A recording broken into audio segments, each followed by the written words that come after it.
అన్నమాట. ఎలా చేయాలని చెప్తున్నాను. ఇప్పుడు మనం ఒక గ్లాసు సోడిపిండి అలాగే ఒక అర గ్లాసు బియ్యపిండి వేసుకోవాలి.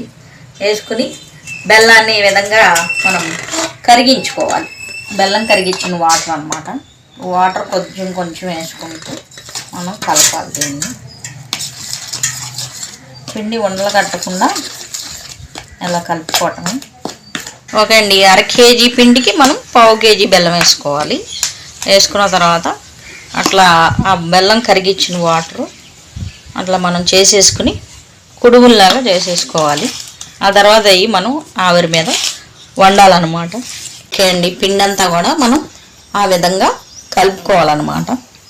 ఇది బెల్లం చల్లారిపోవాలి. బెల్లం వాటర్ ఉంది కదా, ఆ పిండి బాగా చల్లారిపోయిన తర్వాత మనం అట్లా చేసుకోవాలి. కుడుముల్లాగా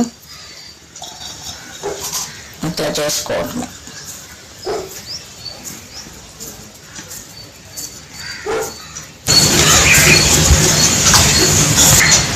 అలా చేసుకోవాలి. మనం కుడుముల టైప్లో మనం అట్లా చేసుకోవాలన్నమాట.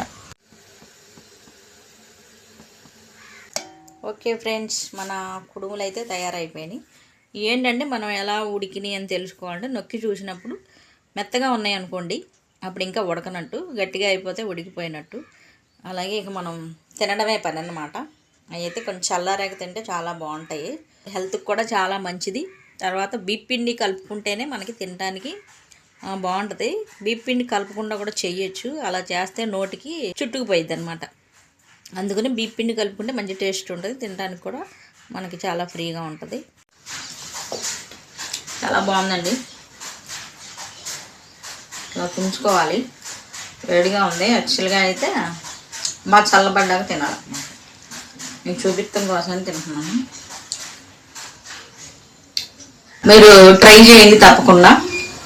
గ్లాసు మనం సోడిపిండి వేసుకుంటే బియ్యపిండి అర గ్లాసు, అలాగే అర కేజీ బెల్లం వేసుకోవాలి. ఆ నీళ్ళు కరగపెట్టుకుని ఇందాక చూపించాను కదా, ఆ ప్రాసెస్ అంతా చేసుకోండి. తింటానికి చాలా బాగుంటుంది.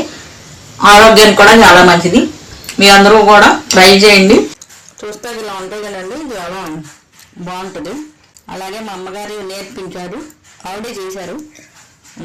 అమ్మగారు హాయ్ చెప్తున్నారు. హాయ్ చెప్ప. లైక్ చేయండి, షేర్ చేయండి, సబ్స్క్రైబ్ చేసుకోండి. మా సబ్స్క్రైబర్స్ దేవుళ్ళందరికీ చాలా చాలా ధన్యవాదాలు. థ్యాంక్ యూ అండి. Thank you so much.